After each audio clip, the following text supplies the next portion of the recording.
Entonces ahí ya estamos grabando. ¿Quién se acuerda qué fue lo que vimos ayer?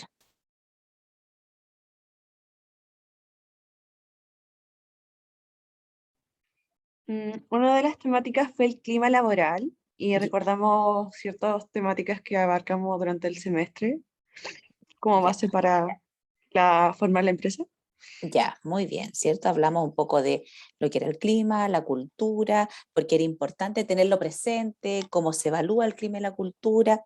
Hablamos un poco de las competencias que son claves, que es importante que estén como a la base del desarrollo organizacional para que los cambios o cualquier proceso de crecimiento de una empresa esté, ojalá, bien encauzado, tenga, en este caso, la disposición de parte de los organizadores de los cambios, en este caso pueden ser de los jefes, de los distintos líderes y que las personas que trabajan en los distintos equipos se sumen a implementar todas esas mejoras dentro de las organizaciones. Yo les decía que el clima va a facilitar mucho y también el tipo de cultura que tenga la organización va a ser clave para poder esforzarse y hacer muchas inversiones y crecer o bien para quedarse en un proceso ahí de estancamiento dentro de las organizaciones. Yo me voy a apagar para que podamos ir ya revisando este otro PowerPoint. ¿Se ve el PowerPoint? Sí.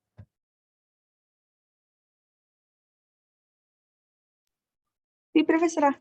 Ya. Entonces, cuando uno construye una empresa o tiene una pyme, ¿verdad? O tiene una gran compañía, siempre van a haber ciertos tipos de decisiones que hay que tomar y causar todas las energías para que estas organizaciones se mantengan y permanezcan en el tiempo. De lo contrario, nosotros estamos expuestos a que nuestros proyectos no funcionen, que sean desorganizados y desordenados, y por ejemplo, y por lo tanto, cuando hay desorden y desorganización dentro de un equipo de trabajo, de una compañía, eso al tiro va a traer costos asociados importantes y que en el fondo se van a traducir en pérdidas, por lo general.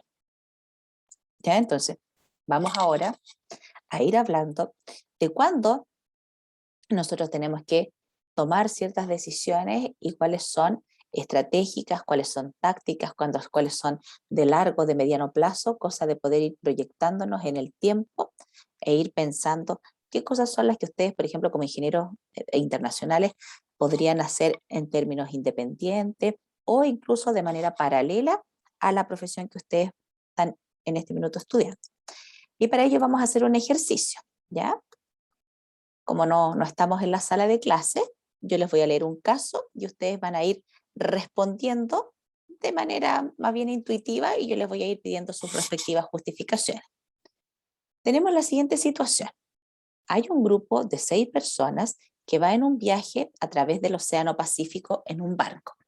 Sin embargo, este barco sufre un desperfecto y deben abandonarlo para dirigirse a una isla inexplorada y que no se encuentra en los mapas. Por lo tanto, es altamente probable que este grupo de 6 personas pase un largo tiempo en esa isla. El grupo cuenta solo con un bote y el bote es para 5 personas y ellos son 6 los integrantes del grupo. Por lo tanto, hay que tomar una decisión acerca de a quién llevar en orden de prioridad, en este caso arriba del bote. Las 6 personas que están así como en juego son una monja de 23 años, un pintor de 25 años, un médico de 70 años, una ingeniera agrónoma de 52, un pescador artesanal de 60 años y un niño de 12 años. Si ustedes tuvieran que decidir a quiénes llevar o a quiénes no llevar en este bote que es solamente para 5 personas, ¿a quién dejarían abajo del bote?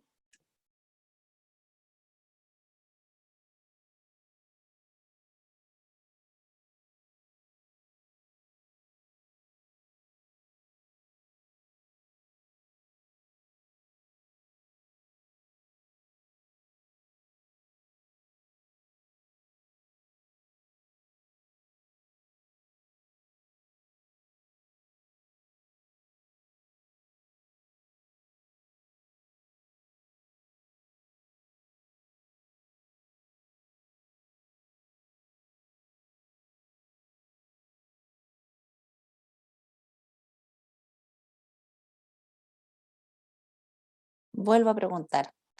Alumnos presentes en la clase. De esas 6 personas, ¿a quién dejarían abajo?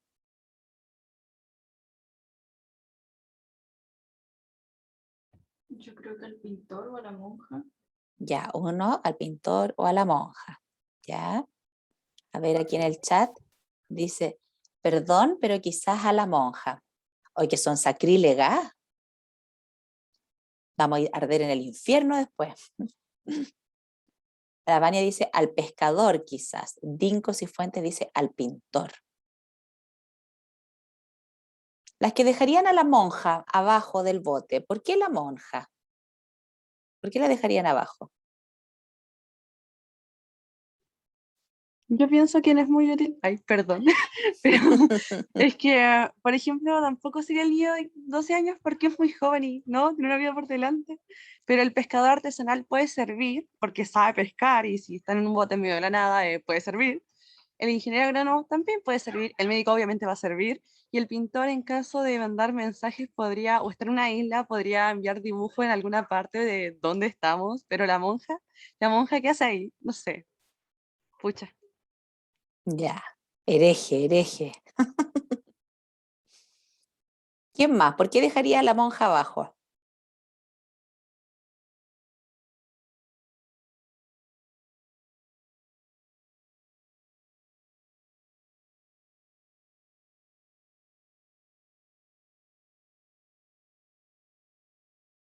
Por la edad, por lo mismo que dijo la Cata. ¿Ya quién dejaría? Espérate, estoy buscando. Ahí alguien dijo que dejaría abajo al pintor. ¿Por qué dejarían abajo al pintor?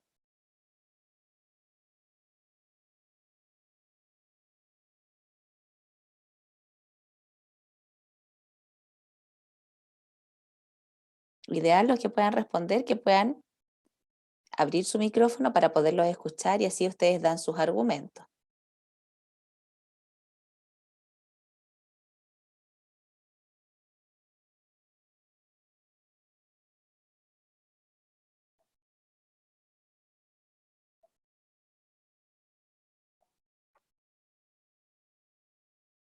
Los que dicen que dejan al pintor abajo, ¿por qué dejarían al pintor?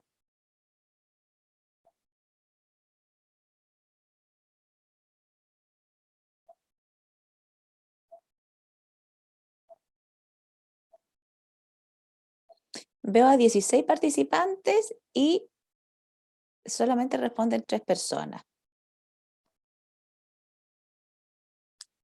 Antonella Pinto, ¿a quién dejarías abajo?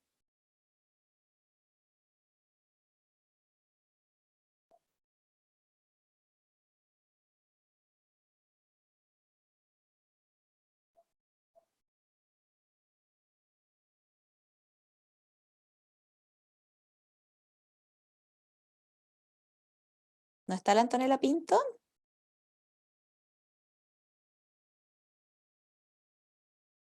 Chiquillos, ¿para qué se conectan a clase si no van a estar en clase? No entiendo eso.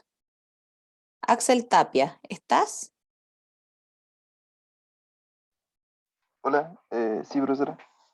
¿A quién dejarías tú o a quién dejarías abajo del bote? ¿Cuál sería tu argumentación para dejar a alguien abajo del bote? O sea, estoy entre dos. Primero propuse a la monja y segundo al pintor. Eh, Mayoritariamente por por la edad, porque dejé afuera al médico, porque igual está como, no sé, avanzada de edad y estar en una isla solo, o sea, frío, puede que no coma.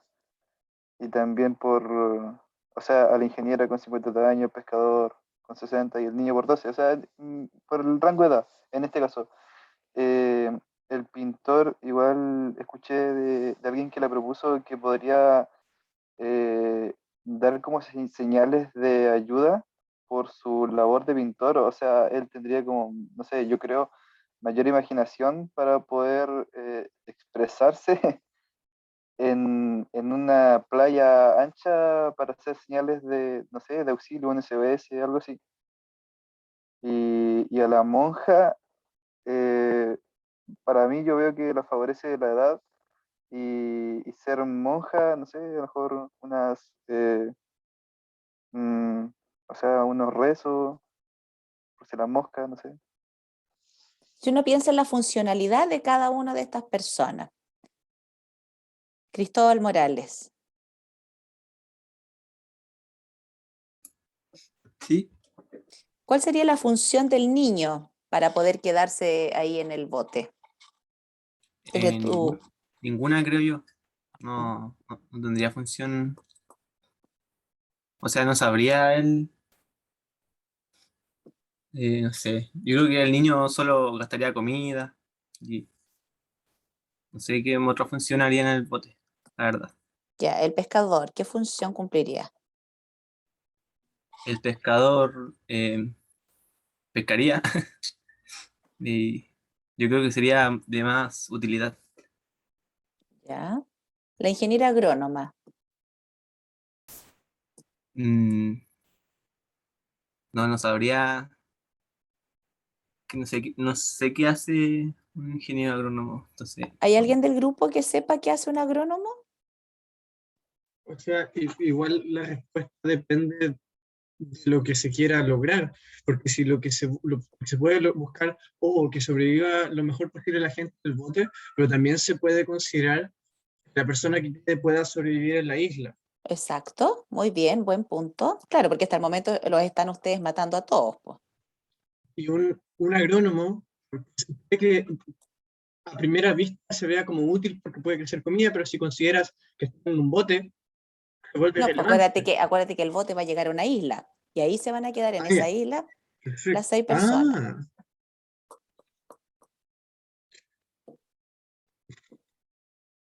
o sea, en ese sentido se reducen las opciones porque tenemos que sobrevivan dentro de la isla. Y se reduce a la gente con menos utilidad. O sea, moral, si hay un aspecto moral, también depende de la moralidad de la persona que toma la decisión. Yo por lo menos creo que sería inmoral dejar al niño morir en el barco que se está hundiendo. Ya, Y para otras personas puede que sea inmoral dejar a la monja morir, porque es mujer de Dios, no sé qué. Entonces, en mi opinión, se reduce a la monja y al pintor, porque son los que tienen menos habilidades prácticas, y en mi opinión, ahí resalta más el pintor, porque por lo menos tiene algo de habilidad motriz fina, que quizás sea útil. Y la pero monja se... tú diste con un punto súper importante, dependiendo de qué es lo que se quiera proyectar. Porque, por ejemplo, si todos se quieren morir, pero quiénes son los más jóvenes del grupo y que tienen posibilidad de, por ejemplo, trascender, en este caso, la raza humana ahí en esa isla? más que habilidad que por edad, la ingeniera agrónoma, que tiene la capacidad o sea, sabe de plantas por lo menos. Pero la monja y el pintor son los únicos que podrían traer un bebé al mundo. O sea, Porque la monja, por la edad la agrónoma, por la edad que tiene, ya no puede tener guagua, po. Por eso te digo, ¿cuál es el foco? Se van a morir todos. ¿Pero pues, quieren hacer una nueva civilización en esa isla o Es cómo? que, Porque un embarazo en plena isla, lejos de todo que se pueda complicar y matar a la monja, tampoco colabora mucho. ya, y no vieron Además, Lost. para eso está el niño de 12 años y no, por monja. Por eso es monja. Ay, y, no. o sea, sí, la monja como que También el decide, tema de que es monja y puede ir en contra de todos sus ideales. mm, y además el hecho que tengan un hijo más o un hijo menos, un bebé más, como que tampoco va a ser relevante, porque son 3 personas. ¿Es fácil o es difícil tomar la decisión de quién se queda abajo del bote? Así, la No monja. sé, yo creo que igual depende todavía del foco, porque si usted dice que es para la vida así como nunca más llega ayuda y tienen que sobrevivir así toda su vida en esa isla, o es algo pasajero y encontrar la forma más fácil de salir y qué sé yo, y no sé, Claro, es depende. que esa es la pregunta, po. Si ustedes tuvieran que tomar la decisión, ¿en qué pondrían el foco? Yo diría que en salir rápidamente, así que la monja no sirve, lo siento. soy de fe, pero no sirve, lo siento. Profe, yo lo vi de otra forma. Ya, ¿cómo lo vio? O sea, pensando en que se fueran y encontraran como una ayuda para volver después por la persona que quedó sola en la isla. En Y el por barco, eso- en el barco. Si el que van a dejar en el fondo botado está en el barco, porque no leyeron, ¿ven? Primer tema. Escucharon que yo conté la historia, pero no leyeron. Hay un grupo de 6 personas que está en un barco. El barco se averió. Deben dirigirse a una isla que se ve cerca en un bote, pero ese bote es solo para 5 personas. Por ende, solo 5 personas se van a subir al bote y van a llegar a la isla y una persona va a quedar en el barco. Y por orden de prioridad, hay que seleccionar a las 5 primeras que vamos a llevar, porque no sabemos si en el camino, en llegar a la isla, el bote se puede romper, puede venir una marejada. Entonces, en el fondo, igual vamos a dejar abandonados a alguien en alta mar en el barco.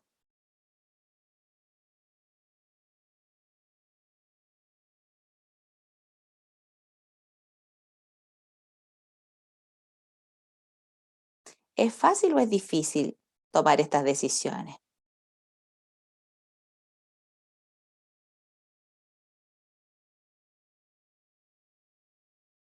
Yo creo que es más difícil compartirlas que tomarlas. ¿A qué te refieres con compartirla? En la imaginaria situación de que nosotros fuéramos una de las 6 personas, compartir la opinión de quién debería quedarse, te estás jodiendo a alguien, a menos que te estés jodiendo a Claro. ti mismo. Ujú. A menos que te estés ofreciendo de carnada, nada fuera de eso es moralmente correcto para a nivel mundial, por así decirlo. Puedes estar tocando la moralidad de alguien y rara vez van a tener todos la misma opinión. Y si la tienen, probablemente si la persona no quiere quedarse, va a armar show, van a armar un problema, va a haber un tema.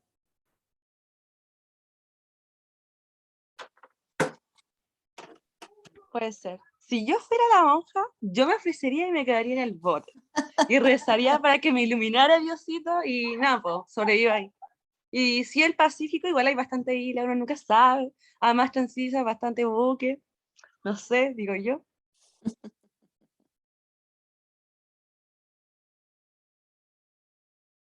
Bueno, es difícil, ¿verdad? Porque de alguna manera hay que decidir la vida de alguien, hay que tomar una decisión, hay que ponerse de acuerdo. En el caso, acá estamos viendo la situación desde fuera, pero como decía una de sus compañeras, si yo estuviera dentro de los sobrevivientes del grupo y hubiese que tomar una decisión, alguien debiera como inmolarse, ¿ya? Es como ofrecerse de carnada.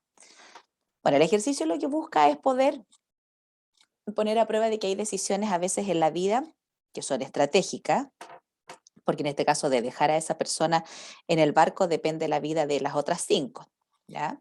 Pero a veces hay que tomar decisiones que son críticas. ¿A ustedes en su vida personal alguna vez les ha tocado tomar una decisión crítica?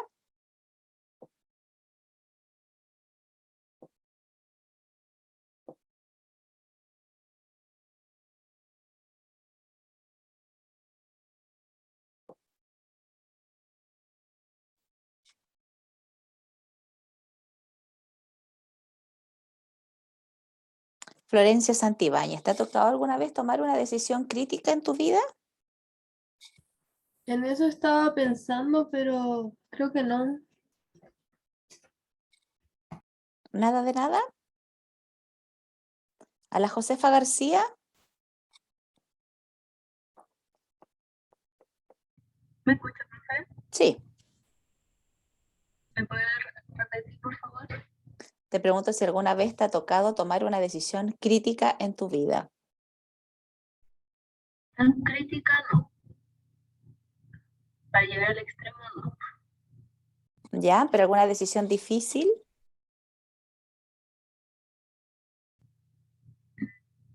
No, no creo, profe. No te acuerdas, ya. Martín Pavés, ¿ha tomado alguna vez una decisión complicada en su vida? Pues depende como del contexto, ¿no? Como de lo que definaban por crítico. De lo que tú Porque yo definas. nunca decido entre la vida y muerte de alguien, pero ¿Ya? sí decidí mi carrera, ¿Ya? como he tomado decisiones de cómo yo voy a formar mi vida y eso me parece relativamente crítico, ¿no? Claro. De lo más importante yo diría eso, elegir la carrera que voy a estudiar. Ya. ¿Y por qué te fue complicado? ¿Te había entre otra carrera? O sea, sí, las opciones que tenía, o sea, en el fondo la decisión, más que la carrera en sí, era cómo yo quiero formar mi vida en el futuro, lo que voy a valorar en mi trabajo, como qué dinero voy a ganar, cuál es mi área de interés, cómo yo voy a disfrutar ese trabajo, todo eso, valorar todo eso y encontrar una solución, y eso para mí personalmente fue complicado. Ya. Claro, sí, ese es el punto, porque sea complicado para uno y que tenga un impacto en otro.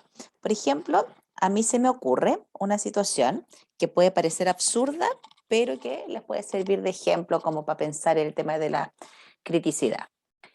Tengo 1.000 pesos y voy al supermercado y yo quiero comprarme un paquete de papas fritas con una bebida, pero solamente tengo 1.000 pesos y tengo mucha sed. Por ende, no me va a alcanzar con los 1.000 pesos, salvo que me compre una bebida chica y una papa frita chica. Pero la situación es más compleja porque hay un contexto en el cual yo me quiero comprar las papas y la bebida. Y es que vengo saliendo de un partido de fútbol y tengo otros amigos que están igual de sedientos que yo. Entonces, por una parte, tengo la opción de comprarme paquete de papas fritas para mí y la bebida chica, o comprar la bebida grande y compartirla con mis otros compañeros de equipo, de juego. Si yo tomo la decisión de quedarme con las papas y con las bebidas chicas solo para mí, estoy en cierta medida privilegiando y poniendo, por así decirlo, como primera prioridad mis necesidades. Y si hago la segunda acción de que me olvido las papas fritas y compro la bebida grande de litro o de litro y medio y la comparto, estoy en el fondo apuntando hacia los intereses colectivos de un grupo porque voy a compartir en este caso la bebida con todos. ¿Ya? Ese tipo de decisiones, que por muy pequeño y a lo mejor absurdo que pueda parecer, implica tomar una decisión estratégica. ¿Qué hago yo con esa luca que tengo? Obviamente hay un tema personal. Un narciso le va a importar un cuesco que el resto esté tremendamente sediento. Y aunque estuviera en el desierto, si se encuentra una botella de agua, el narciso se va a tomar la botella de agua él. No le va a convidar a los compañeros. Pero alguien que es más prosocial, que tiene una actitud mucho más facilitadora, colaboradora, integrativa, le va a dar lo mismo no comerse las papas fritas, pero sí va a privilegiar compartir la bebida con el resto. Ahora, en términos organizacionales, muchas de las decisiones que les toca tomar a la alta dirección o le toca tomar a los mismos gerentes son así de críticas. Alguien va a salir perdiendo o algo va a ocurrir que a lo mejor no todos van a estar de acuerdo y ni van a estar contentos, pero a futuro nos puede traer mejores cosas o cosas positivas para el grupo en la totalidad. ¿Ya?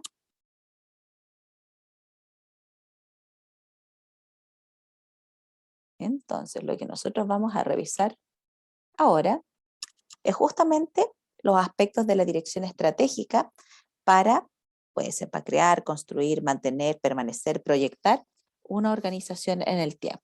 ¿Ya? Hay hartos teóricos del mundo de la economía y del mundo empresarial que han estudiado todas estas decisiones importantes que se toman a nivel de empresa y que van observando cómo han sido esas dinámicas y cómo esas empresas han permanecido en el tiempo, en qué se amparan. Hay empresas en la actualidad a nivel global y mundial que tienen más de 200 años en el mercado. O sea, imagínense cuántas generaciones han transitado por esos pasillos de esas compañías. Incluso en Chile hay una empresa extranjera que se llama ELA, que es una empresa que está en el Belloto, estaba primero en Valparaíso, después se fueron al Belloto, compraron un terreno más grande, construyeron un edificio nuevo y todo eso. Y esa empresa tiene en la actualidad 109 años de presencia acá en Chile. Un montón, po. Cualquier cantidad de años que está presente en Chile. 109 años. Entonces, Peter Drucker, en función de lo que estábamos recién conversando y del ejercicio que estábamos desarrollando, que era obviamente que es un ejercicio llevado al extremo, porque en este caso había que decidir sobre la vida de otro ser humano. Po. Y a nadie le gustaría estar en el pellejo de que tengan que decidir sobre si me muero o si estoy vivo, ¿ya? Pero el ejercicio, por muy llevado al extremo que sea, era para reflejar lo complejo de tener que tomar ciertas decisiones y como lo que les estoy diciendo yo ahora, lo complejo que es tomar ciertas decisiones en las organizaciones. Muchas veces las empresas pasan por procesos de reducción de personal o de hacer inversiones. De hecho, las grandes compañías tienen un departamento de inversión donde hay unos analistas que los están asesorando dónde meter las plata, dónde comprar, qué hacer, en qué invertir, cuándo mantenerse cauto y restringirse, incluso cuándo retirarse de un país. Cuando vino lo del estallido social, a los pocos meses muchas compañías se fueron de acá de Chile porque sus analistas financieros y sociopolíticos internos más o menos como que proyectaron un escenario tremendamente complejo en Chile y esas compañías decidieron irse. Y eso es una decisión estratégica, porque más que mal implica dejar una chorrera de gente cesante, pagar una chorrera de plata en finiquitos, cerrar una planta o una fábrica o una empresa completa, partir al extranjero y obviamente que hay capitales de deuda, porque cuando tú haces una inversión en tener una compañía, no siempre tienes todo en términos económicos al día. Pues.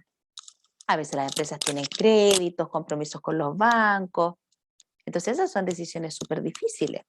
Lo mismo que despedir gente, pero permanecer en el mercado. En muchas compañías, cuando se hace la reingeniería y se hacen las investigaciones en las áreas de trabajo, se dan cuenta que un área habitualmente trabaja con 20 personas.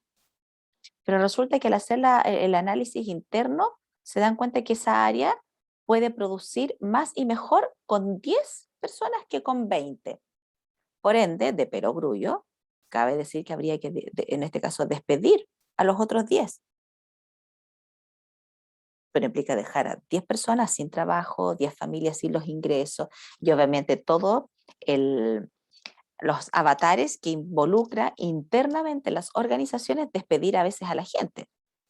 Porque en las empresas cuando se despide a alguien, siempre los colaboradores se quejan, po, ¿cómo despidieron a esta gente? Ahora vamos a trabajar el doble, que son inhumanos, no les importan las personas.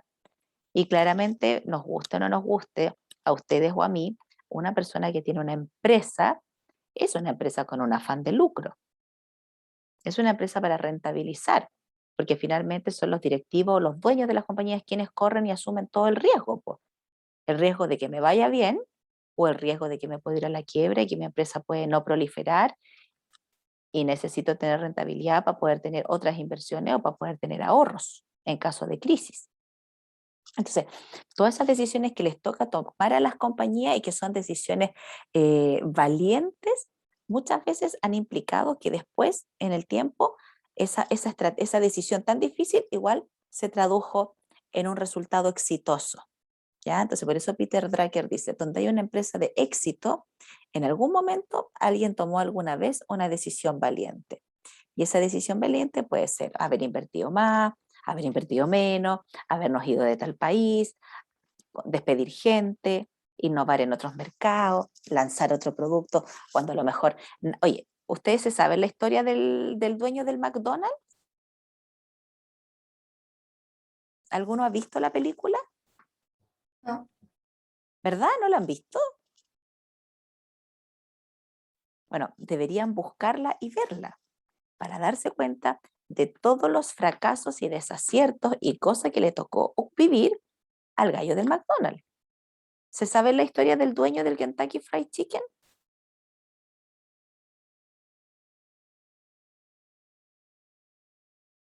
Estamos hablando de grandes cadenas internacionales de comida. Un poco. Tampoco se la saben. Chuta, chiquillo. No, Bueno, tampoco he escuchado ninguna de las dos. es que deberían buscarla porque son historias de éxito justamente en contextos políticos, culturales y tecnológicos, en los cuales no es como hoy en día, que las redes sociales te facilitan el darse a conocer. Po. En ese minuto era 100% el juego, era la calidad del producto.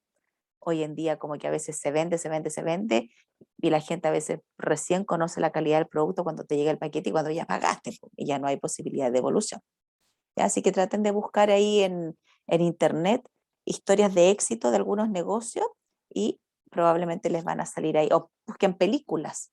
Pero es bueno ver las películas porque uno aprende y observa y ve todos los altibajos que les toca vivir a los empresarios. ¿Ya? Y cuando hablamos de los empresarios puede ser perfectamente una pyme. Acá en la quinta región hay un empresario gastronómico que yo le seguí el paso desde hace, a ver, unos 17 años. Este era un cabro joven, hace 17 años de haber tenido unos 24, 25. Yo creo que tenía la suerte de venir de una familia relativamente económicamente estable. Tiene que haber habido como un empujoncito ahí de la familia en términos económicos. Y este cabro puso un sushi. ¿Ya? Fue uno de los primeros sushi. ¿Han comido sushi? Me imagino. Hoy en día está lleno de sushi por todos lados. Me refiero a locales de venta de sushi. Y este gallo puso ahí en el sector de los nortes con los ponientes un local que no les miento, que no era más grande que de 4x4 metros. Era un delivery, ¿ya? Y en esa época los delivery no eran precisamente con las motos, pues los cabros a veces iban en bicicleta, más de alguno tenía algún auto, hasta que empezaron ya a implementarse los sistemas de los deliveries con las motos. Y este gallo partió una cosa muy chiquitita, y después de esa cosa chiquitita puso el primer local. Pero estuvo con este boliche chiquitito por lo menos 2 años, hasta que abrió el primer negocio. Y al primer negocio, claro, le metió tecnología, primero ahorró para comprarse todos los equipamientos tecnológicos que implicaban asegurarse la calidad, la temperatura, la frescura, todo lo que implica producir este tipo de productos de comida. Armononó súper bonito el local, y él, el dueño, que les estoy hablando, que era este cabro joven, debe haber estado por lo menos, aparte de los 2 años que estuvo en el boliche chico haciendo sushi, después cuando ya tuvo su local tiene que haber estado unos 3 o 4 años, siempre, todas las noches ahí metido. Y él atendía las mesas, y él ayudaba, y él dirigía, pero él también era parte del equipo. No era el que llega, tiene un equipo y se manda a cambiar, y después, si te he visto no me acuerdo, y si pasa cualquier embarrada, le echa la culpa a algún colaborador. No, él estaba ahí, de punta al fijo. Y obviamente, como fue uno de los primeros sushi, pero que además era, hasta el día de hoy sigue siendo uno de los mejores en cuanto a calidad. Y después, claro, fue dejando a un encargado, lo entrenó, le enseñó cómo se hacían las cosas, después él fue, puso otro delivery un poco más grande, después pasaron los años y le implicó poner otro local en Reñaca, después diversificó, ya no solamente eran los sushi, sino que después puso también una cuestión de hamburguesa y también un local aquí en Viña, después otro local en Reñaca, pero a lo que voy con la historia, bueno, es re larga la historia, tiene harto más para contar, pero es el proceso en que esa persona partió él mismo trabajando, él mismo invirtiendo su tiempo, él mismo entregando los pedidos, después él mismo atendiendo las mesas, él invirtiendo en todo lo que es tecnología, él viajando a Japón o al extranjero para traer estas máquinas y buscar las cosas más vanguardistas para el tema de la mantención de los productos. Y hoy en día, en la quinta región, es uno de los empresarios gastronómicos que puede decir que en 17 años ha crecido, se ha mantenido, pese al estallido social, pese a las crisis, pese a todo, ¿ya? Y claramente le ha tocado tomar decisiones importantes, porque cuando fue ahora el tema de la pandemia, hubo locales en los cuales no pudo seguir, tuvo que cerrarlo, tuvo que empezar con la venta de solamente despacho a domicilio, porque ya no había venta presencial, sino tenía cómo atender en los restaurantes. Tuvo que fusionar un sushi con un burger en el mismo local. Pero de alguna manera, esta persona se fue reinventando, ¿ya? Así que ahí tenemos un ejemplo local de la quinta región, de un rubro que de repente uno puede pensar que es un boliche nomás, y no, pues hay gente que se esmera por ser profesional y que se traza hartos lineamientos para poder tomar ciertas decisiones y que esas decisiones, independiente que a veces lo puedan conducir a un error o a un mal rato, igual hay un riesgo importante. Y eso en el fondo son las decisiones estratégicas, ¿ya? Preguntarse, ¿dónde estamos en la actualidad en una empresa? ¿Quiénes somos? ¿Qué es lo que queremos? ¿Para dónde vamos? ¿Y en qué nos vamos? Esto es como esperar los micros, ¿ya? Me voy en tren, me voy en avión, me voy en un bus, me voy en un auto, en qué tipo de auto, con el propósito de poder saber, o sea, siempre van a haber decisiones que vamos a tener que tomar en términos organizacionales y que no vamos a saber nunca el resultado hasta que lleguemos al resultado. Y a lo mejor no vamos a llegar nunca al resultado que nos propusimos en un principio, sino que en el camino vamos a ir teniendo que tomar otras decisiones y acciones correctivas que nos puedan ir marcando y definiendo el camino, ¿ya? Acá les dejo ahí unos videos para que ustedes después copien el link y lo puedan ver en YouTube.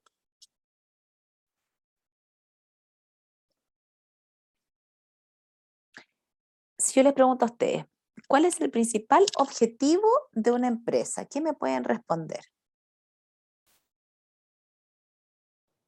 El lucro, la ganancia. Ya, el lucro, la ganancia, ¿qué más? Sobrevivir a la competencia. Ya, sobrevivir a la competencia, ¿qué más?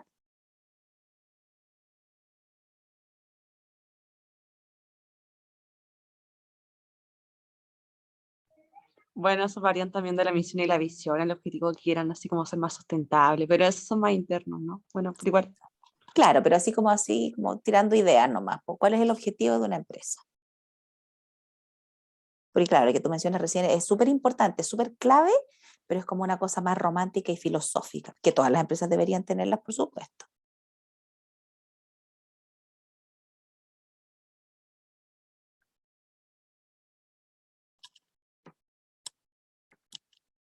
Bueno, el objetivo de cualquier empresa es intentar tener un producto que permita tener un valor tan legítimo que obviamente se mantenga en el tiempo y que podamos venderlo y que sea rentable, ¿verdad?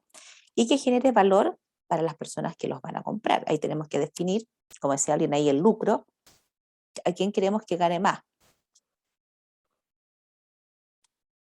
el accionista o el consumidor, ¿ya? Y eso implica definir qué calidad, qué materiales vamos a tener, a qué precio lo vamos a lanzar.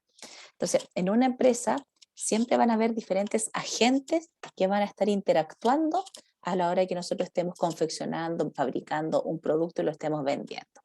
Hay accionistas, que son los que hacen la inversión, muchas veces hoy en día, sobre todo con el tema de las pymes, más que accionista se llama, es quien es el emprendedor, ¿verdad? El que puso las lucas, el que sacó el crédito en el banco, el que aprovechó el IFE para hacer inversiones y para hacer un negocio nuevo, para reinventarse. Después están los colaboradores, que en este caso son los trabajadores, ¿ya? Que prestan un servicio con conocimientos específicos a cambio de un salario. Están los clientes, que son las personas que consumen y que en este caso prefieren el producto, y está la comunidad, porque las organizaciones siempre están insertas dentro de un contexto, de un grupo humano, y muchas veces tiene un impacto. Nuestro tipo de productos tiene un impacto a nivel social. A veces, no sé, se me ocurre aquí en la quinta región, en muchas partes hay fábricas y la gente que trabaja en las fábricas es la gente que es del sector. Entonces, los trabajadores de ese sector trabajan en esa fábrica. ¿Sí? Entonces, la fábrica en el fondo, aparte de producir chocolates, té, martillos, lo que sea, es una fuente de trabajo para la gente de Peña Blanca, fuente de trabajo para la gente del sector del Retiro y en Quilpué, fuente de trabajo para la gente que vive en el sector de Placilla. ¿Ya? Hay un impacto. Ahora, cuando preguntamos qué es una estrategia, ¿qué se les viene a la mente?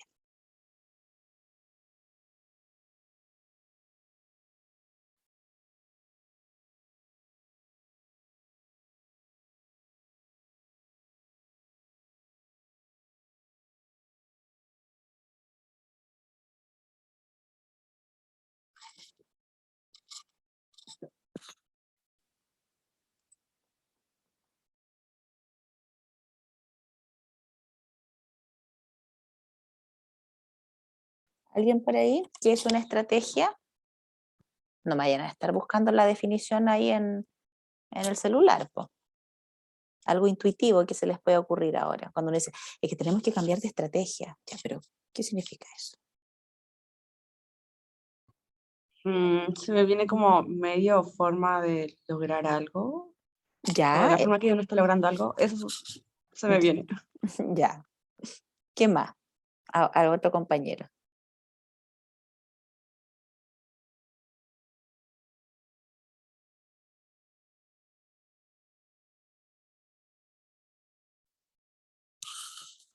Ha llegado carta. La mejor forma de lograr algo, dice el Dinko. Una forma de pensar para lograr un objetivo. Ya, una forma de pensar. ¿Se han fijado que hay algunos gallos que en la época de la guerra son estrategas militares? ¿Han visto películas de guerra, po, no? Tampoco. Eso sí. Ah, ya, muy bien.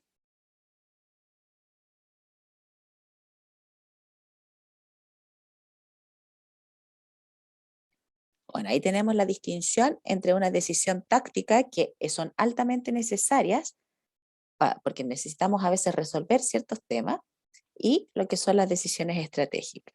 Por una parte, las decisiones tácticas son reversibles, es decir, yo la puedo tomar, pero me puedo arrepentir, afectan el camino, pero no el fondo de la estrategia, ¿ya? Y por eso me puedo arrepentir, porque puedo reencauzar el plan que estoy teniendo de acción. Cuando se revierten, es sin costos tan elevados y por lo general este tipo de decisiones son de corto plazo. Son cosas que estoy haciendo para que esto me vaya funcionando en el ahora ya. Pero las decisiones estratégicas son altamente irreversibles. Una vez que la tomo y que ya nos embarcamos en el cambio, difícil arrepentirnos y echarnos para atrás. Entre más tiempo lleve poniéndose en práctica o ejecutándose, desarrollándose la estrategia, va a ser más difícil de revertir la decisión. Por ejemplo, de esta empresa que les decía, la que fabrica la que tiene más de 100 años acá en el mercado chileno, ellos estaban en Valparaíso, ahí en el sector donde está la calle Errázuriz con, ¿cómo se llama la otra? Donde ahora hay como hartos bares, ahí donde estaba el huevo, que hay unas chelas. En toda esa esquina estaba esta fábrica. Era un edificio gigante, de 4 pisos para arriba, 2 subterráneos y todo. Pero no tenían áreas verdes, no tenían espacios de distensión, la ventilación era como complicada por el hecho de estar tan encerrado y más encima estar con todo el ruido ahí de la calle Errázuriz. Entonces, ¿qué hicieron ellos? Los dueños, los inversionistas, compraron un terreno en Quilpué, en el Retiro, que allá, en el sector industrial. Y ahí construyeron una tremenda planta, más moderna, con espacios de esparcimiento para los colaboradores cuando salen a la hora del almuerzo. Se desaparó la gerencia, tienen un centro de distribución y de acopio, ¿ya? Pero eso es estratégico porque hubo que hacer la inversión comprando el terreno, después comenzando a construir, después trasladando las máquinas. Entonces ya cuando ya estaba comprado el terreno y ya estaban en proceso de edificación, era difícil decir, no, nos vamos a quedar en Valparaíso nomás. Pese a que hubo harto como revuelo de los trabajadores en particular, porque la mayoría de la gente que trabajaba en esta compañía, que estaba en Valparaíso, era de Valparaíso. Entonces era cuestión de que tomaban una micro y llegaban al tirito. En cambio ahora implicaba llegar hasta Quilpué. Tremendo pique. Hubo gente que tenía que tomar 2 hasta 3 locomociones para llegar a Quilpué. Salir súper temprano a dejar la guagua donde la vecina, donde no sé quién, para ellos llegar a las 8, porque más encima era una empresa que es una empresa donde se parte la jornada laboral a las 8 de la mañana y se sale a las 5. ¿Ya? Pero la decisión estratégica que ellos tomaron fue apostando a cambiarse de localidad para poder tener mayor potencial de crecimiento en términos de almacenamiento de sus productos, los centros de distribución, la bodega, la fábrica. Entonces fue una decisión difícil de tomar porque los colaboradores ahora ya no iban a estar tan cerquita. Ellos iban a tener que asumir que a veces los colaboradores iban a llegar atrasados, iban a llegar reclamando, malhumorados, pero todo era en función de apostar por un crecimiento y por un lugar mucho más amplio, ¿ya? Entonces, por eso también la reversión, en este caso, requiere de alguna u otra manera altos niveles de gastos económicos. ¿Por qué? Porque si yo voy a invertir en comprar un terreno y empezar a construir y después me echo para atrás, claramente estoy afectando a todos los que estaban haciendo su inversión ahí, ¿ya? Y por supuesto requiere un compromiso alto de la gerencia y de los directivos de la compañía. Por supuesto que de ahí para abajo, ya al principio. En Chile pasa mucho que la gente se resiste al cambio. No le gusta que le cambien las cosas, no le gusta tener esa dinámica de enfrentarse a situaciones inciertas. Entonces, cuando hay cambios en las organizaciones, todos se enojan, todos reclaman. Y después cuando ya llegó el cambio y ya se avanzó varios meses en el cambio, están todos contentos. Pero nadie se acuerda de toda la oposición que le pusieron a ese proceso de cambio. ¿Me explico? Y por supuesto estas son de mediano y de largo plazo. Entonces, ¿qué es y qué no es una estrategia? Muchas veces las organizaciones han estado enfocadas en los aspectos más productivos, ¿ya? Costos, materiales, cuánta gente, recursos, minimizando las horas de trabajo y en este caso enfocándose en la cantidad para poder, en el fondo, hacer más en menos tiempo, ¿ya? Enfocándose en la calidad total. Hubo una época en que tuvieron todo el tema del concepto de la calidad total, y la calidad total era calidad, pero así, del producto, de las máquinas, de los servicios, de los colaboradores, de la estrategia publicitaria, pero de repente pasaba que nadie se acordaba de que las empresas en el fondo son organismos vivos, y son organismos vivos porque los movilizan las personas. Entonces, si yo no tengo las personas más adecuadas para poder enfrentar los desafíos de una organización, por más que tenga ideas pero geniales, la cuestión no me va a funcionar, ¿ya? También estuvieron enfocados en la reingeniería, en esto que les comentaba hace un rato atrás, de identificar los puntos críticos de cada una de las áreas de trabajo y ver y evaluar, ¿estamos bien con estos recursos? ¿Tenemos más? ¿Tenemos menos? ¿Cortamos personal? ¿Le inyectamos más plata? Para poder, en el fondo, tomar este tipo de decisiones también en pos de la rentabilización. Y ojo, las empresas no es que o sea, uno siempre dice desde fuera, oye, es que ganan plata ellos nomás y el resto no gana nada. Pero si las empresas no tuvieran sus colchones económicos, no podrían enfrentar ciertas crisis, que fue lo que pasó ahora con el tema de la pandemia. La pandemia fue el ejemplo más vivo de que las empresas que lograron sortear la ola fueron las que tenían ahorros y las que tenían como 1, 2 o 3 as bajo la manga. Pero las otras empresas que han sido solventadas o que se mantienen en el mercado en base a puro préstamo y crédito, vino el proceso de la pandemia, no tenían ningún ahorro, había que volver a encalillarse y nadie te aseguraba cuánto tiempo íbamos a estar sin la vacuna y todo esto que ha ido pasando, ¿ya? Entonces, por eso las empresas necesitan tener altos niveles de rentabilización, porque también ahorran, reinvierten y obviamente están preparados para las crisis, ¿ya? Benchmarking, enfocados también en el tema de marketing, publicidad, posicionarse en los distintos medios. En los últimos años, por supuesto, las redes sociales tienen pero una tremenda tribuna. O sea, yo creo que no hay compañía, o debe ser muy, muy, muy enchapada a la antigua, que no tenga un Instagram, que no tenga un Twitter. Las de Facebook en realidad como que es otro perfil, pero si se fijan, hasta las redes sociales en los últimos años se transformaron de ser un lugar como para morbosear la vida del otro y se transformó en un nuevo mercado de comercio, ¿ya? Y por supuesto estuvieron enfocadas las empresas en redimensionar el impacto y el alcance de sus acciones, ¿ya? Entonces siempre estábamos como mirando y buscando la mayor eficacia operacional los menores costos y los menores gastos y mayores productividades. Hay una historia, ¿ya? Hay una historia empresarial en donde a lo largo de las distintas décadas se fueron poniendo los focos en distintos aspectos. Esto es igual como la evolución de la psicología social, que en la década del 20 se decía esto, la década del 40 otro teórico se dio cuenta que había que complementar la teoría anterior. En este tema de las teorías económicas y de las etapas de las estrategias en la historia de las organizaciones es más o menos lo mismo, ¿ya? En la época del 1920, el foco estaba puesto a nivel organizacional en cumplir los presupuestos. Se les daba a cada área de trabajo una cantidad de plata para poder hacer las respectivas inversiones y después había que rendir todo eso. Ya en la época del 60 se empieza a predecir el futuro. ¿Cuánto queremos permanecer en el tiempo? ¿Qué vamos a hacer para seguir trascendiendo?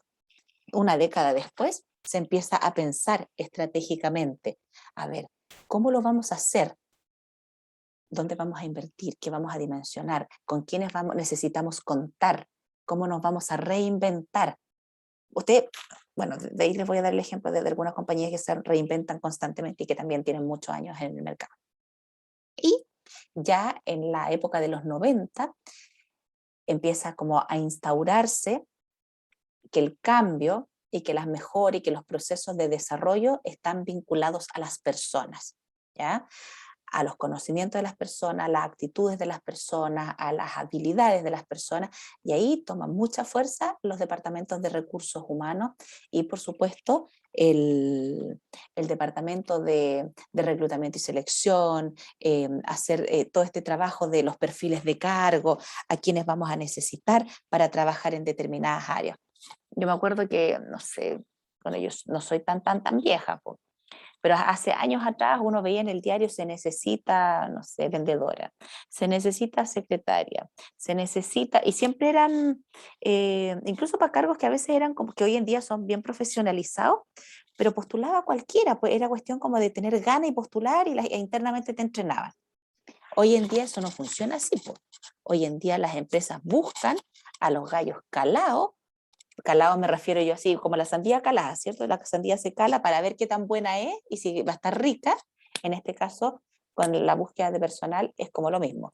El gallo calado que tenga las habilidades, los conocimientos y las destrezas para poder desempeñarse de manera óptima sin tener que estar invirtiendo tanto tiempo y desgastándose tanto en lo que es la capacitación y la inducción, perdón. Ahora, tal como les decía que había una relación en el ámbito del desarrollo de la psicología social, acá también hay una relación entre la historia de las organizaciones y lo que se va comprendiendo como estrategia, ¿ya? Antiguamente, hace, no sé, 100 años atrás, había una era más industrializada, ¿ya? Donde todo está puesto en el foco, como decíamos un ratito atrás, del tema productivo.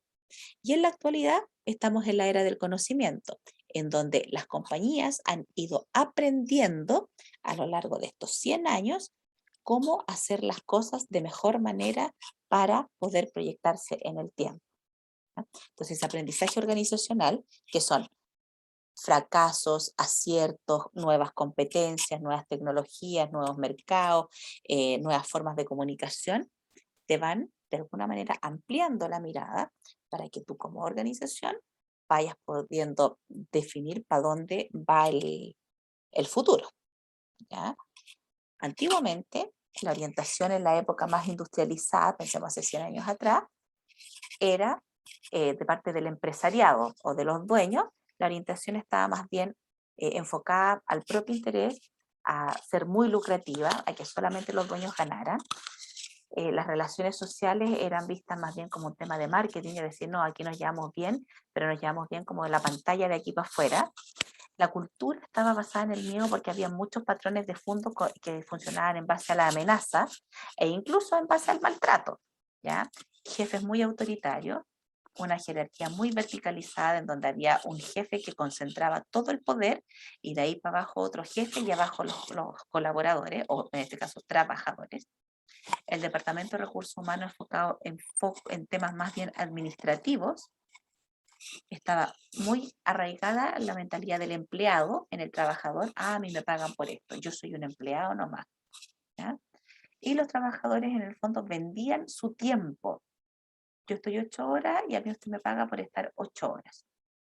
Por lo general, las empresas en el pasado tenían un mal clima laboral, donde no había muy buenos beneficios, buenos recursos, donde no había un buen trato, donde el ser humano era más visto como un medio para fabricar determinados productos o entregar ciertos servicios, pero no como parte de un proceso.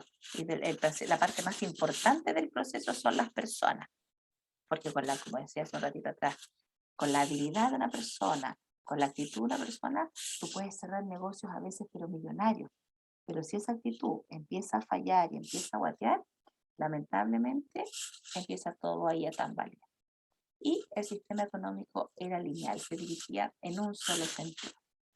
En la actualidad, después de todos los años de experiencias, de aciertos, de desaciertos, de crisis y todas las cosas que pueden ocurrir en el mercado y en el mundo del comercio, ya no hay una orientación solamente hacia el bien o el interés propio, hay una orientación hacia el bien común. Por lo general, en la mayoría de las empresas, todavía hay algunas empresas que funcionan bien como a la usanza antigua, pero la mayoría se están orientando al bien común, a crear riqueza, y una riqueza no solamente enfocada en términos monetarios, sino que una riqueza y un capital intelectual y cultural. Las relaciones, las buenas relaciones internas en la organización son las que la mantienen. ¿Ya? Entonces es vista la relación social de los colaboradores como sostenible en el tiempo. En la medida que nosotros nos afiatamos bien, nos llevamos bien, nos comunicamos bien, vamos a permanecer. Ya la cultura no está basada en el miedo, empieza a estar en la confianza, en donde nosotros podemos plantear nuestros puntos de vista, decir lo que opinamos, transparentar nuestros errores, que incluso hay corrientes que así como estudian la gestión del error. Cuando alguien se equivoca, o hay una metida de pata grande que implica una pérdida de miles de dólares, o que un contenedor fue a dar a Japón y tenía que ir a dar a Alemania, entonces hay que sacarlo de Japón, pero de Japón no lo pueden mandar para Alemania, tienen que mandarlo de vuelta para Chile primero, y después ver en Chile si es que hay un buque que se lo pueda volver a llevar para Alemania, todo eso, y es un solo quilombo. Antiguamente eso era sancionado, a la persona se le despedía, se le dejaba en vergüenza, lo hacían pagar el flete, por así decirlo, todo como bien humillante.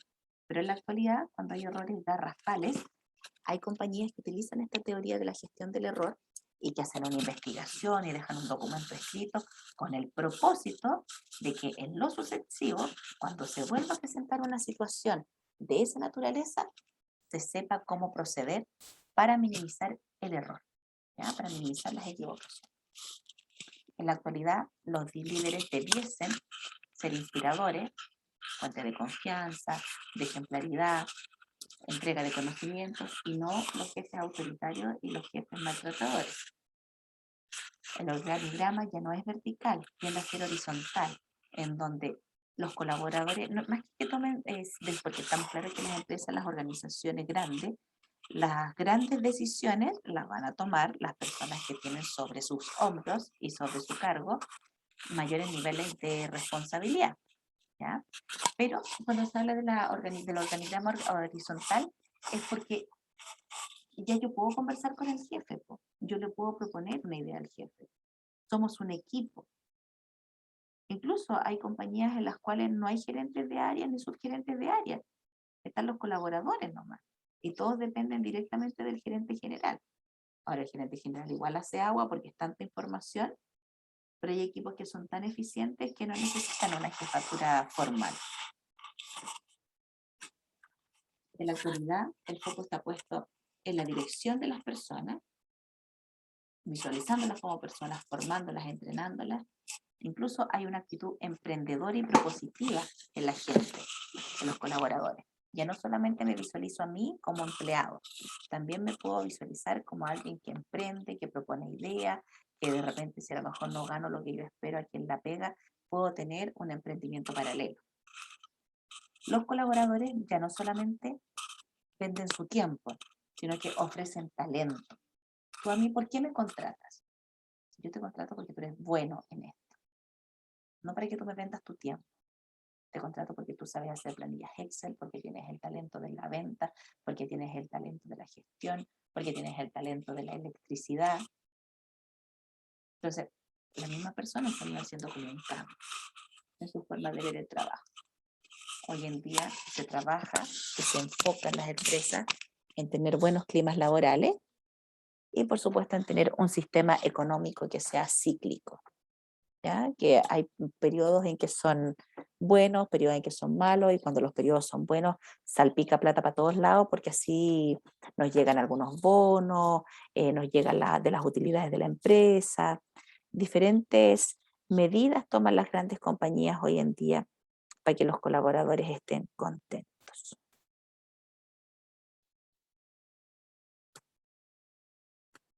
¿Qué es y qué no es una estrategia? La eficacia operacional de la que hemos estado hablando hasta el momento no es una estrategia. La eficacia operacional es necesaria para el éxito, pero no es suficiente, ¿ya? O sea, todas las medidas que buscan rentabilizar y que buscan de alguna manera hacer más eficiente el sistema son clave, pero no lo son todo. El objetivo de la estrategia es posicionar un negocio o un producto de manera estratégica, ¿ya? Realizando actividades, por supuesto, diferentes a la que hacen los rivales o la competencia. Es como desenmarcarse. Todos fabrican jabón. Ah, pero resulta que yo fui a Austria y el jabón lo hacen, estoy inventando, chiquillos, con agua mineral. Entonces, acá en Chile, todas las fábricas que hay de jabones, incluso las grandes compañías, ninguna hace el jabón con agua mineral. Entonces, yo lo voy a empezar a hacer. Y la eficacia operacional tiene que estar vinculado de la mano con el posicionamiento estratégico, porque igual necesitamos mantener los costos, necesitamos tener controladas ciertas variables, que los procesos, sean eficientes, pero pensando de manera distinta, ¿ya? Entonces ahí nosotros tenemos que pensar en actividades que sean similares a las de la competencia, pero enfocarlas de mejor manera, ¿ya? Que tengan un sello distintivo, un sello diferenciador. Ahora, hoy en día con esta cuestión, aquí yo me voy a salir un poco como de la clase. Hoy en día los emprendimientos, las empresas tienen un crecimiento súper acelerado por esta misma cuestión de las redes sociales. Entonces, y obviamente que de la preferencia del cliente, del consumo, del sobreconsumo.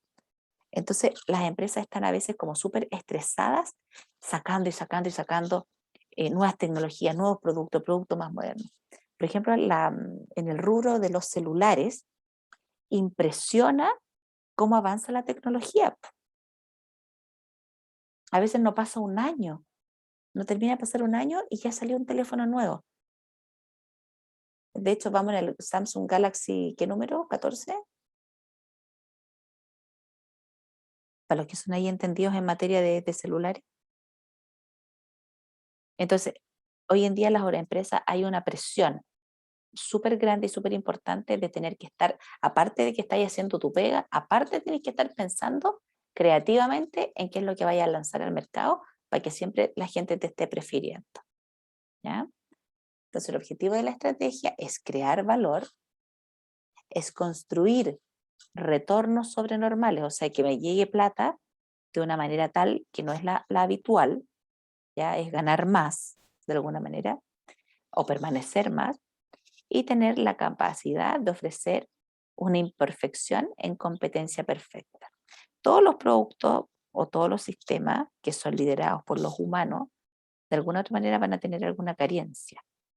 Nunca vamos a llegar al 100% de la perfección, pero si nos esforzamos o si visualizamos todas las variables de un proceso, de una máquina para poder fabricar, construir o entregar un servicio, a la medida que estamos atentos, vamos a ir haciendo que nuestro producto, nuestro servicio se acerque a la perfección. Y la idea es que la gente nos prefiera siempre por buenos, no por baratos. ¿Ya? De repente el cliente, bueno, hay todo tipo de clientes. Hay cliente que en realidad busca sobrevivir, entonces va a comprar mucho más barato porque eso es lo que le interesa. Pero hay otro tipo de cliente que es el que está dispuesto a pagar lo que tú le estás cobrando con tal de asegurarse de que tu producto sea bueno. Entonces, ese cliente prefiere la calidad antes que cualquier otra cosa, ¿ya?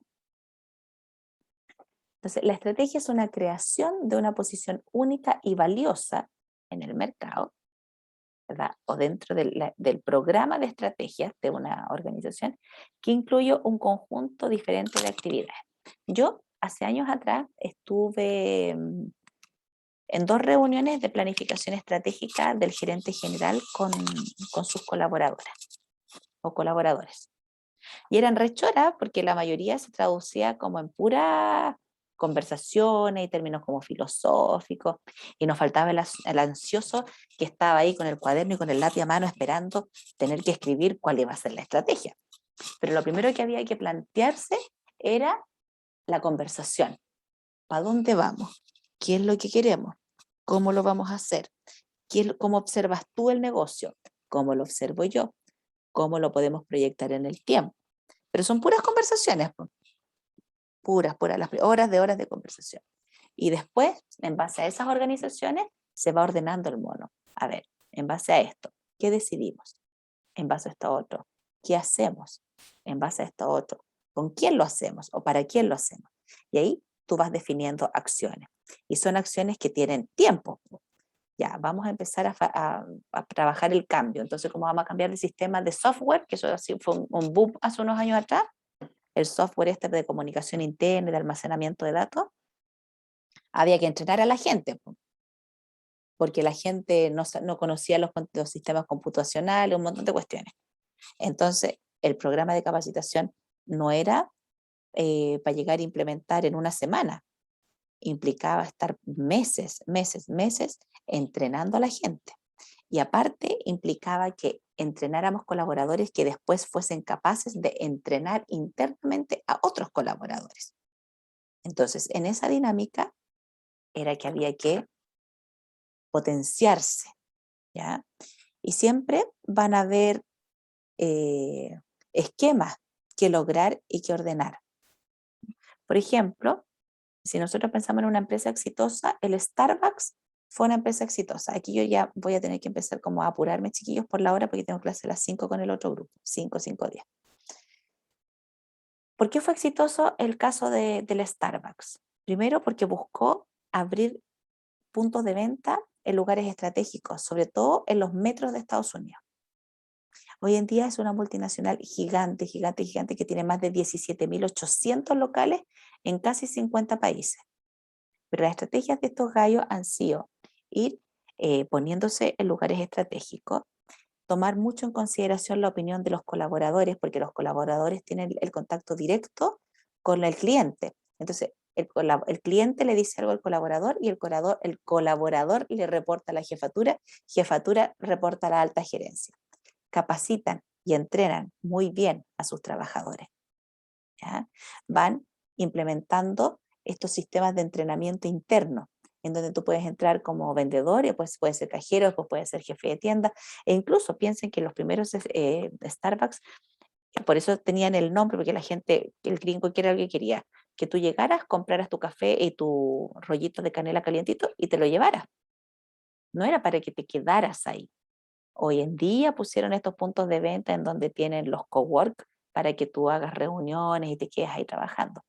Pero ¿por qué es una estrategia de éxito importante? Porque ellos partieron con un boliche chico. Apostaron. A ver, paramos el primer negocio ya, en Seattle, Washington, a la salida de un metro. Y después, pero mira, no funcionó. Pongámoslo en otra salida de metro que sea importante. Ahora pongamos, y ahí empiezan a aumentar sus puntos de venta. ¿Ya? Ahora, ¿por qué es importante armar las estrategias? Porque nos permite cuestionarnos cómo estamos hoy en día, anticipar y proyectar los cambios, enfrentar el largo plazo, porque ya estamos más o menos conversando en qué es lo que vamos a hacer que la empresa sea sostenible, ¿verdad? Sustentable, y que haya una rentabilidad que sea de manera permanente. Todas las empresas, en todo caso, en algún minuto tienen que hacer inversiones. O sea, han ganado mucha plata, pero así como ganan plata, tienen que gastar plata para modernizarse. Entonces, la estrategia que va a ser efectiva es la que es consistente, consonante, tiene una ventaja competitiva y tiene una factibilidad, en este caso, de realización, ¿ya? Y el rol de los líderes dentro de la implementación de la estrategia es, por supuesto, llevarla en términos de motivación, de de adherir a la gente a este cambio, son las personas que tienen que comunicar las estrategias, que tienen que mantener la disciplina en el cumplimiento de los pasos de los cambios de estas estrategias o de la implementación y, por supuesto, ir midiendo el progreso, es decir, ver cuánto avanzamos, cuánto nos retrocedemos y cuánto estamos estancados. Entonces, la estrategia para definirla hay que saber dónde estoy ahora o quiénes somos en este minuto, qué quiero alcanzar y cómo lo quiero alcanzar, pensando y proyectándose en un futuro. Por lo general se definen de aquí a 5 años, ¿ya? Bueno, aquí hay un proceso de planeación estratégica. La configuración es cuando tú generas el negocio, la idea, cómo va a ser la organización, quiénes van a trabajar, el organigrama y todas esas cosas. Después, tú tienes una misión y una visión, la filosofía con la que nosotros vamos a trabajar, ¿ya? Y después viene ya la asignación de recursos. Vamos tirando lucas para acá, inversiones para acá, inversiones para allá. Y todo ese orden, de alguna u otra manera, nos va a llevar a tener que hacer un control de todas las gestiones que estamos desarrollando en las distintas fases. Muchas veces las pymes en Chile parten así como la típica, la señora que vende chocolate. Tiene un talento único para hacer chocolate y para venderlo, pero hay desorden. No están organizados internamente. Trabajan 4 personas y no está claro quién hace qué. Entonces en ese proceso la energía se dispersa. Entonces como se dispersa, de repente hay malos entendidos, hay roces, no se entrega un buen servicio de calidad, nos faltan materiales. Entonces, todo modelo de planeación estratégica tiene que tener un orden y una organización, identificar a los competidores, saber quiénes son los clientes, qué productos o servicios vamos a entregar y qué tecnología vamos a utilizar para entregar ese mejor servicio o producto. ¿Ya? También es importante como organización hacer un análisis externo, dónde estamos posicionados externamente, cuál es la variable socioeconómica, política, cultural del momento. ¿Cuáles son las tendencias demográficas? Los jóvenes, ¿qué prefieren? Los más viejos, ¿qué prefieren? Los niños, ¿qué prefieren? ¿Qué está de moda? ¿Qué no está de moda? ¿Cuáles son las situaciones? Por ejemplo, hoy en día con el tema de la pandemia, todos los que tienen negocio están pensando si estamos en fase 2, fase 3 o fase 4. Y eso a muchos los llevó a tener que hacer un modelo de planificación estratégica. ¿Ya? Entonces el análisis interno es descubrir en el contexto en que estamos amenazas, oportunidades, identificar las posibilidades de obtener mejores utilidades, ya por sobre las normales, respecto de cómo está el escenario económico fuera de la organización, y por supuesto que tener que tomar ciertas decisiones que son importantes informadamente, pues. No llegar y decidir nomás a tonta y a loca. Espérate que voy a avanzar acá. Acá. Y también tenemos que hacer un análisis interno. Y ese análisis interno, es decir, cómo estamos internamente, nos permite descubrir qué fortalezas y qué debilidades tenemos. Vamos a establecer qué estrategias vamos a tomar para poder tener esta ventaja competitiva o generar mejores niveles no sé, de tener mejores clientes, de tener el producto más top, pero ¿qué es lo que con qué contamos internamente para poder lograr eso? Vamos a comparar nuestras propias fortalezas y debilidades con las de los competidores. Por eso hay que conocer al competidor, incluso hay que conocerlo de cerca. Por eso en la competencia farmacéutica siempre tienen infiltrados. ¿Sabían eso? Me imagino. Bueno, en la mayoría de las compañías grandes hay infiltrados, hay como un agente secreto, así como a los James Bond, pero del mundo empresarial, que por un lado es como poco ético hacerlo, pero por otro lado todos saben que se tiene que hacer y todos lo hacen, ¿ya? Y obviamente conocer internamente las capacidades, los recursos, los conocimientos, todo lo que tenga que ver con algo específico de necesidades que nosotros podemos estar llenitos, así como que tenemos esas habilidades y estamos tranquilos porque vamos a poder enfrentar esta situación, o con quienes nos tendríamos que complementar para poder hacer que esto funcione. Y ahí aparece, por ejemplo, el concepto de las alianzas estratégicas, ¿ya? Entonces, para nosotros tener un negocio sostenible en el tiempo, tenemos que definir nuestros objetivos estratégicos, formular diferentes estrategias para lograr un fin. Tenemos que igual asegurar ciertas actividades que sean necesarias para poder mantenernos económicamente y realizar algunas actividades que sean diferentes a la de nuestra competencia o nuestros rivales.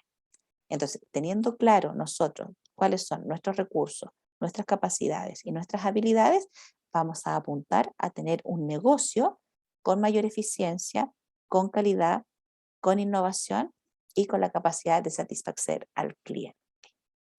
Hasta acá, ¿alguna consulta, duda o comentario? No, todo bien. ¿Todo bien? Ya, súper bien. Acá está planteado qué es la misión, qué es la visión y qué son los valores, ¿ya? Entonces, ideal que en sus trabajos también vengan la misión y la visión de sus organizaciones. Aquí, esto sí que hay que leérselo súper bien, porque la misión define las actividades actuales que tiene la empresa. ¿Quiénes somos? ¿Qué hacemos? ¿Qué buscamos? ¿Dónde lo hacemos y por qué lo hacemos? ¿Y a quiénes somos? Somos un equipo de productores de la quinta región, que organizamos ferias de emprendimiento y buscamos dar a conocer a los emprendedores de nuestro sector. Lo hacemos pensando en que queremos conectarnos con la naturaleza. ¿Y por qué lo hacemos? Porque encontramos que los emprendedores son el futuro de la economía en Chile.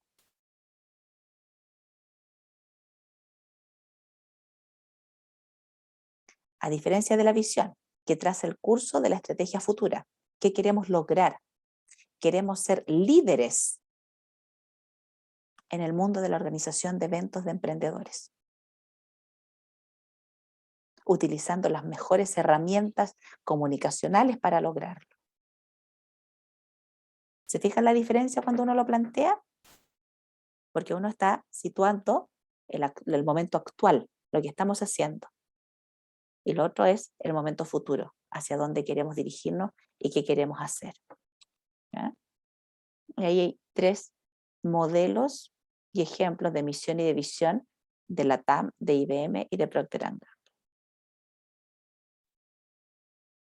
Es súper bueno en las organizaciones planificar el futuro, porque no por una cuestión ansiosa, sino que por un tema de proyección. Pero también es bueno disfrutar el presente, ¿ya? Por eso hay dentro de las organizaciones hay equipos, los equipos directivos que están pensando en cómo lo vamos a hacer de aquí a los próximos 5 años. Ellos tienen que diseñar toda la estrategia y ser los primeros como en implementarla y en impulsar el cambio. Y toda esa visión que ellos tienen que bajarla a las jefaturas de área. Y las jefaturas de áreas son las que tienen que hacer que las personas que trabajan en esas diferentes áreas se sumen a estos procesos de cambio. Y procesos de cambio que pueden ser de distinto tipo, tecnológicos, económicos, culturales, relacionales. ¿Ya? Consulta, duda, comentario.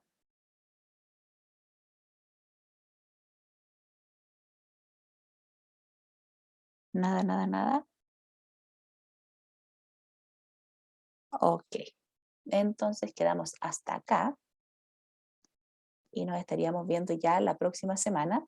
Por favor, tienen que sacar la pauta del trabajo ya hoy día, a más tardar, porque las últimas 2 semanas de ustedes en la universidad van a ser de locos. Entonces, yo quiero que ustedes tengan luego todo su tema resuelto para que me entreguen el trabajo en la fecha que está puesta ahí en el documento. Profe, una consulta. Dígame. ¿Qué es esa T con un circulito de la rúbrica? ¿La tienes ahí como para que me la muestres? Léeme la frase que dice. Al tiro, espérame.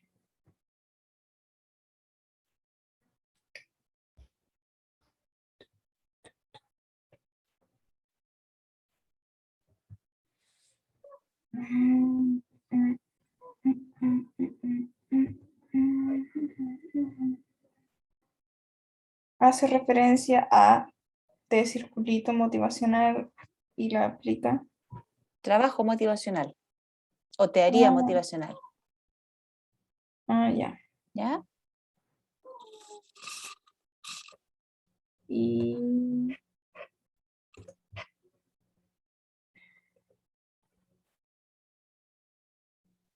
¿Profesora?